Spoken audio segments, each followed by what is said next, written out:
Hi అండి, అందరికీ నమస్కారం. Welcome back to my channel Vijaya's food dairy.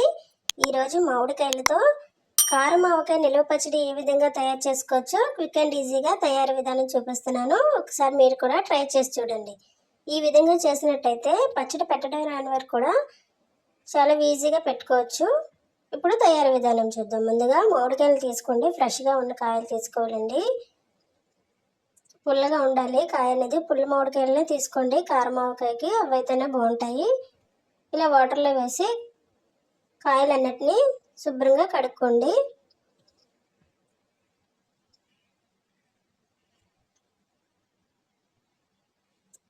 ఈ విధంగా కడుక్కున్నట్టయితే కాయలకున్న జీడి డస్ట్ అంతా పోతుంది. ఇదంతా నీట్గా కడుక్కున్న తర్వాత ఒక కాటన్ క్లాత్ వేసుకొని ఈ కాయలు అనేవి ఆ క్లాత్ మీద వేసుకొని తడి లేకుండా ఈ క్లాత్తోని కాయ మొత్తాన్ని శుభ్రంగా తుడిచేసుకోండి. తుడుచుకున్న తర్వాత ఇలా కాయల్ని పచ్చడి ముక్కలకి ఇలా కట్ చేసుకోండి. ముక్కలు అనేవి కొంచెం పెద్ద సైజులోనే కట్ చేసుకోండి. అప్పుడైతేనే పచ్చడి బాగుంటుంది. పచ్చడి అనేది ఊరే కొద్ది ముక్క అనేది చిన్నగా అయిపోతుంటాయి. కాబట్టి మీరు కొంచెం పెద్ద సైజు ముక్కల్ని కట్ చేసుకోండి. ముక్క అనేది ఈ విధంగా ఉండాలండి. ఈ విధంగా కట్ చేసుకున్న తర్వాత మధ్యలోనే మీకు ఏమైనా డస్ట్ ఉన్న టెంక ఇలాంటివి ఉంటాయి కదా, అవన్నీ తీసేసుకోండి. ముక్కల మధ్యలో ఉన్నవి ఇలా ఉన్నవన్నీ తీసేసుకొని ముక్కలు అనేవి ఒక ప్లేట్లో పెట్టి ఉంచుకోండి. ముక్కలు కొట్టగానే పచ్చడి అనేది కలిపేసుకోవాలండి, లేదంటే పచ్చడి అంత బాగా రాదు. ఒక వెడల్పాటి పళ్ళెం తీసుకొని ఒక కప్పు కారం తీసుకోండి. పొడి కారం అండి ఇది. 3 మ్యాంగో మిర్చి పౌడర్ అయితే మీకు పచ్చడికి చాలా బాగుంటుంది. ఆ కాయలకైతే ఈ కప్పుతో కారం ఒక కప్పు, ఈ కప్పు పావు కేజీకి ఎక్కువే ఉంటుందండి.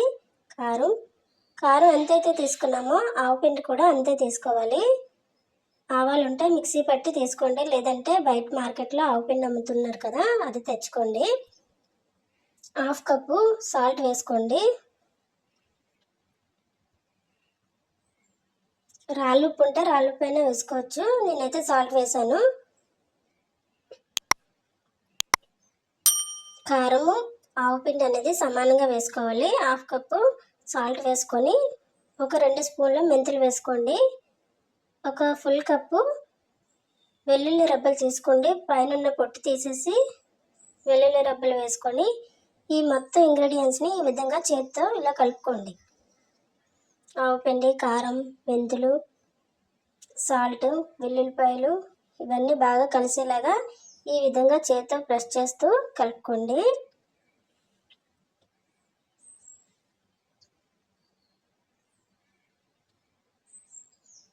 ఎక్కువ మోతాదులో చేసినా ఇదే కొలతలండి. కొంచెం పెద్ద సైజు గిన్నె తీసుకోవాలి అంతే. అన్ని సమానంగా కారము ఆవపిండి అనేది ఇప్పుడు సమానంగానే తీసుకోండి.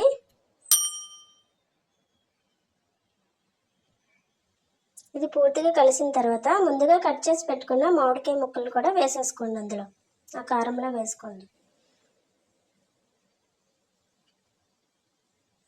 వేసుకొని చేతితో ఈ విధంగా ముక్కలకి కారం పెట్టేలాగా కలుపుకోండి. మొత్తం అంతా కలిపిన తర్వాత ముక్కలకి కారం పట్టింది. ఇప్పుడు వేరుశనగ పలుకుల నూనె అండి ఇది. ఏ కప్పుతో అయితే కారం తీసుకున్నామో అదే కప్పుతో కప్పు నిండా ఆయిల్ వేసుకోండి.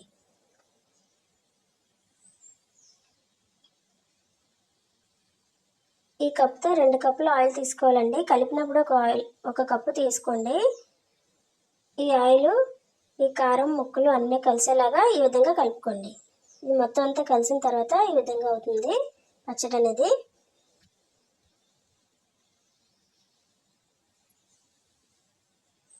ఆయిల్ ఒకవేళ సరిపోయినట్టయితే ఇంకొంచెం వేసుకోండి. వెడల్పాటి ఒక బకెట్ కానీ ప్లాస్టిక్ డబ్బా కానీ తీసుకొని అందులో కొంచెం ఆయిల్ అడుగున వేసుకోండి. ఆయిల్ వేసుకున్న తర్వాత ముందుగా కలిపి పెట్టుకున్న మామిడికాయ ముక్కలను వేసేసుకోండి.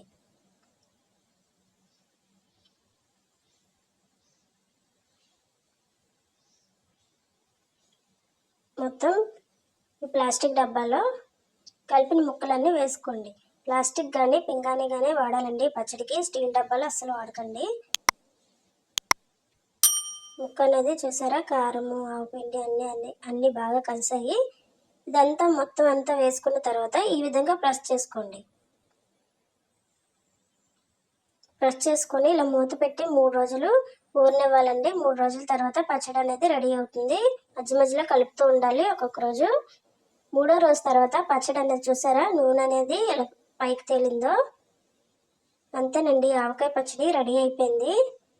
ఇంకా ఆయిల్ సరిపోయినట్టయితే ఇంకా ఒక కప్పు ఆయిల్ వేసుకోండి. ఈ స్టేజ్లోనే ఆయిల్ వేసుకోవచ్చు. ఇదంతా బాగా కలవాలంటే ఒక పళ్ళను తీసుకొని ఈ పచ్చడి బకెట్లో ఉన్న పచ్చడి అంతా ఈ పళ్ళెంలో వేసుకోండి. పళ్ళెంలో వేసుకొని ఒకసారి మొత్తం అంతా ఒకసారి గరిటెతో కలుపుకోండి. చెయ్యి అంటే పెట్టకూడదు. పచ్చడి అనేది రెడీ అయిన తర్వాత చెయ్యి అనేది పెట్టకూడదండి.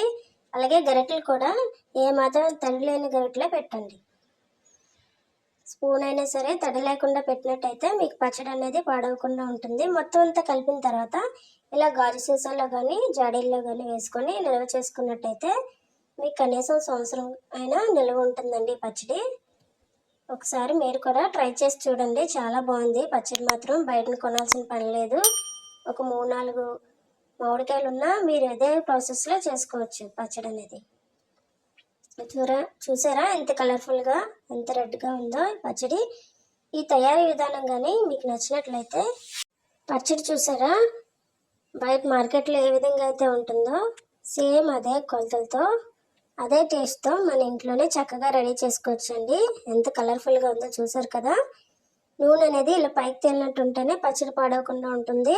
నూనె సరిపోయినట్టయితే ఇంకాస్త వేసుకొని కలుపుకోండి. ఇప్పుడు మనం ఏ పళ్ళెంలో అయితే పచ్చడి వేసామో ఆ పళ్ళెంలో వేడివేడి అన్నం వేసుకొని ఈ విధంగా కలుపుకొని తిన్నట్టయితే చాలా బాగుంటుందండి. ఒకసారి మీరు కూడా ట్రై చేసి చూడండి.